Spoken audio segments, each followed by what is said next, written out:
I'm Dawn. Welcome to my channel. Thank you for visiting with me today. So today we are going to discuss my weight loss journey, the road so far, because I've never really sat down and did a video just talking about the weight loss and all that. I've done bits and pieces here and there, like when I'm discussing Amberlynn videos, I've talked about it a little bit, but I've never really just kind of covered it. So uh, that's what we're going to talk about today. Um, so some of the stuff you may have heard from me before, but I'm just putting it all together. So I never really had problems with my weight until after Marshall was born. Well, until after Marshall was diagnosed with cancer, actually. It started with him in the hospital all the time, us eating vending machine food and just not looking out for our own health because we were so busy looking out for his.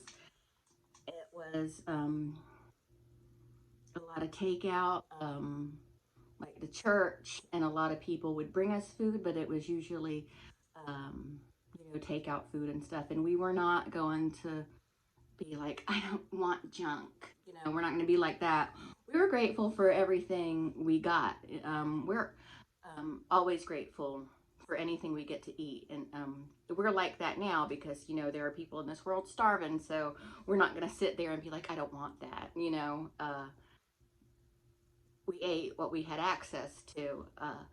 Because I wasn't leaving my son's side. So we had to eat what we had to eat. So um, there was that. And I walked around the hospital a lot, but I really wasn't getting adequate exercise. And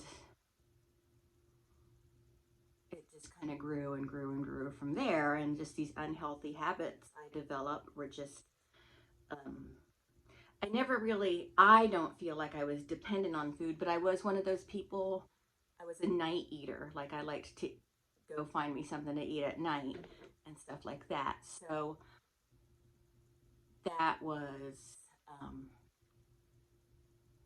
a big part of why I gained weight. And but I always thought I had a handle on it. Like I always thought, oh, this is, yeah, it's bad now, but I will get a handle on this. Always thought I had a handle on it, and I,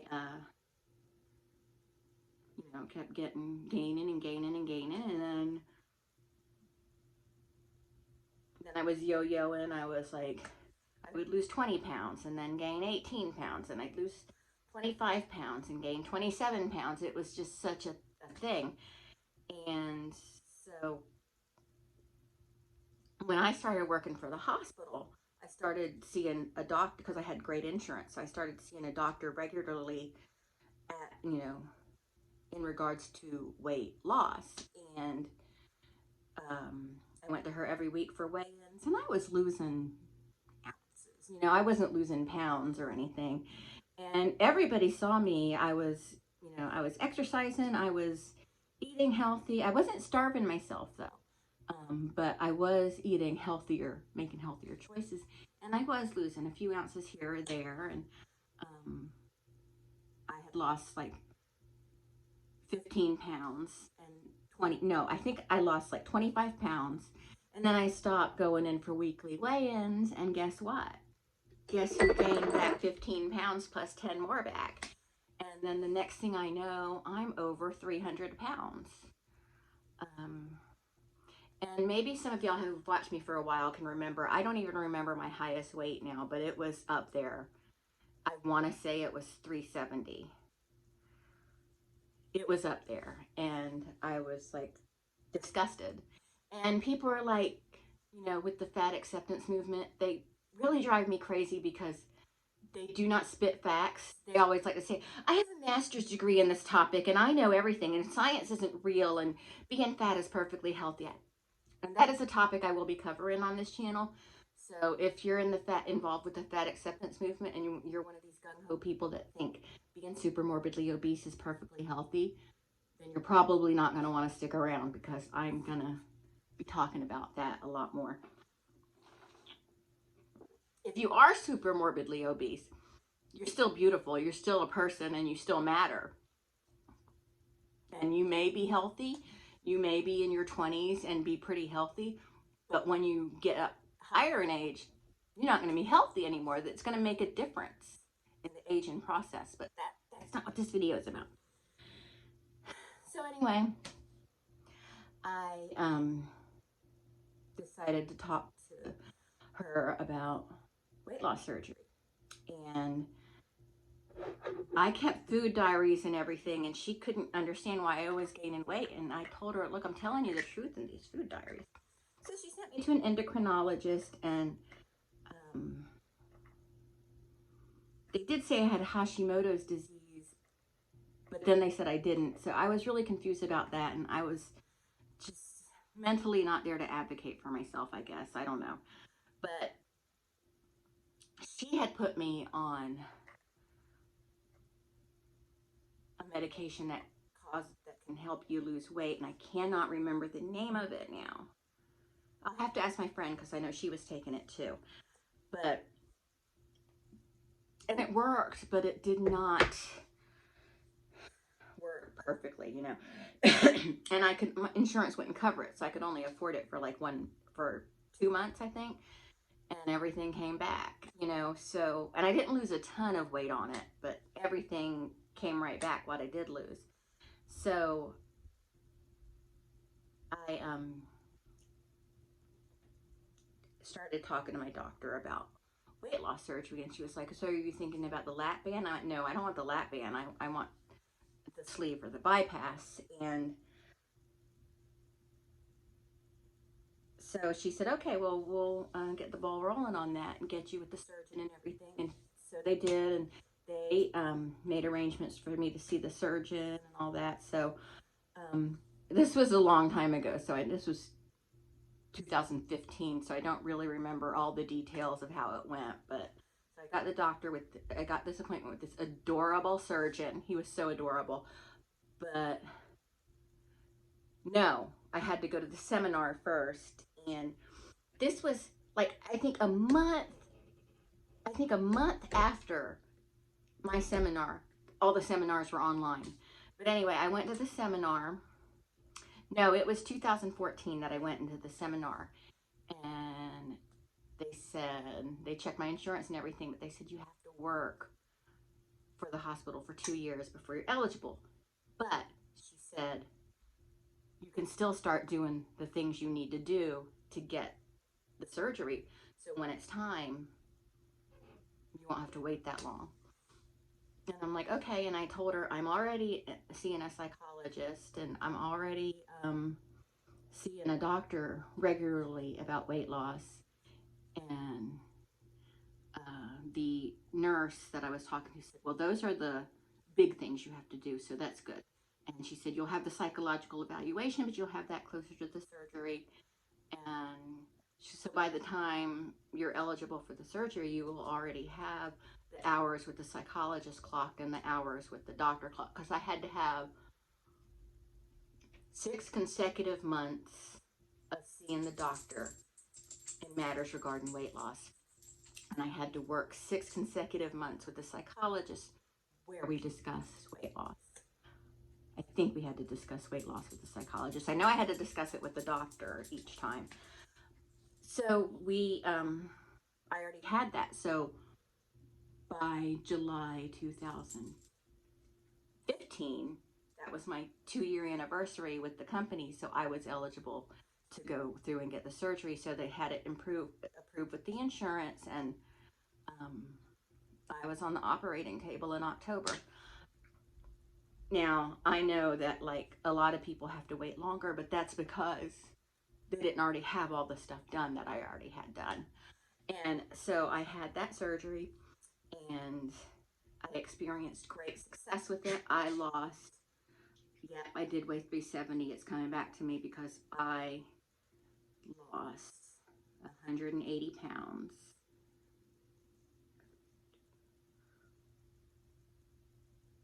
190 pounds, and I wanted to lose 40 more pounds, and I was working really hard to do it.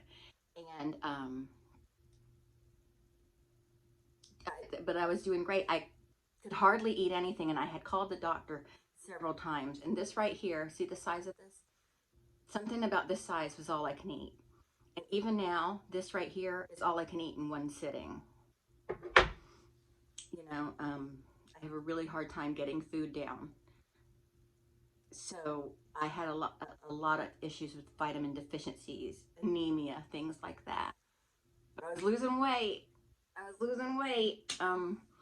So, you know, I did have to have iron infusions a couple times and things like that. But, you know, I just did what I had to do and lost the weight. But the only thing was the heartburn. I had the gastric sleeve. The heartburn was so terrible. It was awful, and it was like destroying my life. So they would put me on medicine for the heartburn, but I was afraid to be on any medicine like that long term because I'm already on medications that I'm going to be on for the rest of my life. I didn't want to add another one to it, and it didn't really help. It was just a nightmare. I was waking up in the middle of the night with it. It was just all horrible. So I called that surgeon about it, and they were like, "Your insurance doesn't cover it. There's nothing we can do." Because it was advised that, you know, what'll stop it is if you get a revision and get the gastric bypass. Like, even weight wise, you don't meet the requirements, but because it's for medical reasons, you should be able to get it. So, but the surgeon who did my sleeve, they were like, "You can't get it with your insurance. You can self pay."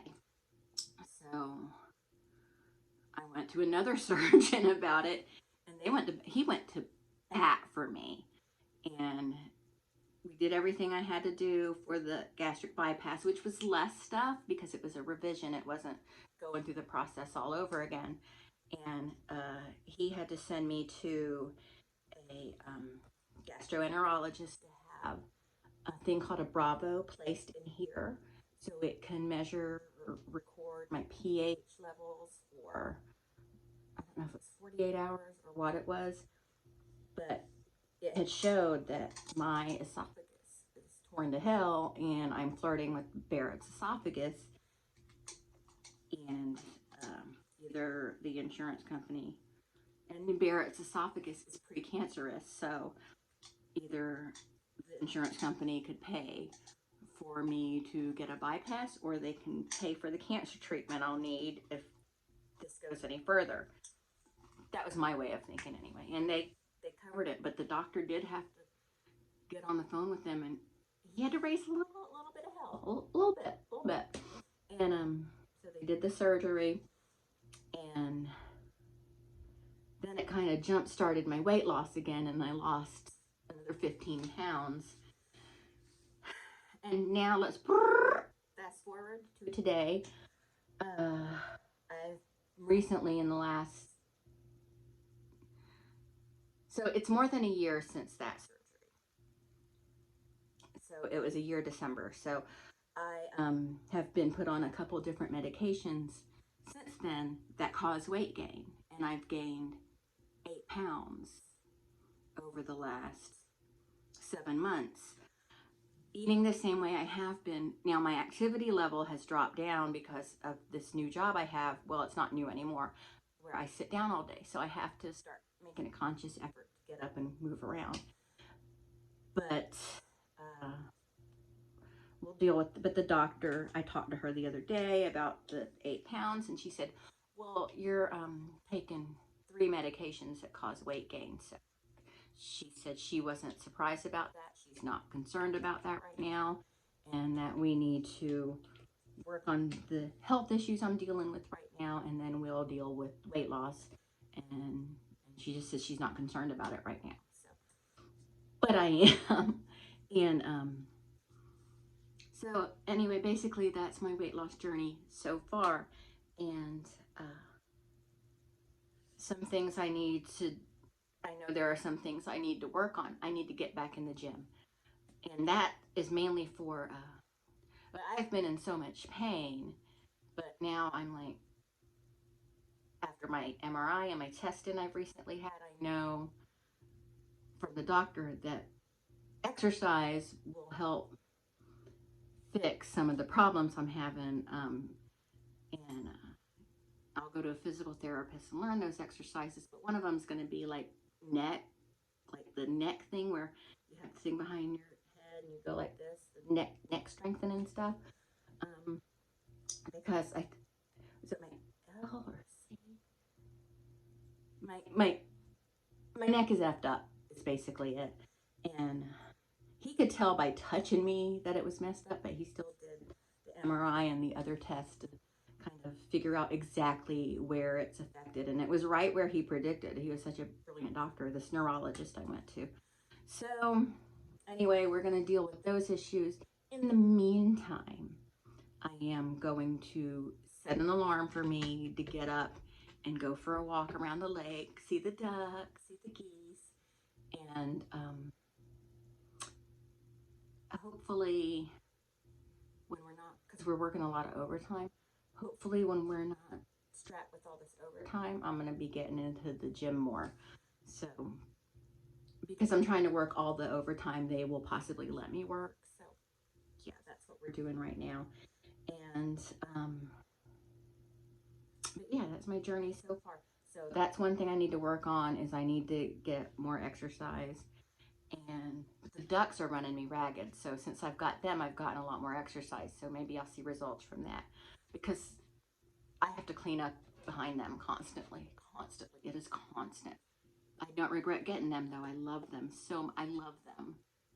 I love them so much. They are so sweet. And that right there, what you just saw, I'm addicted to frozen Coke. And I know that's a problem for me. I've been able to stop most sugary items. Frozen Coke is really hard for me. But see, one of these will last me all day. I've had this since 1 o'clock this afternoon and it's now midnight. So I put it in the refrigerator when I'm not actively drinking it. That's why it's still frosty.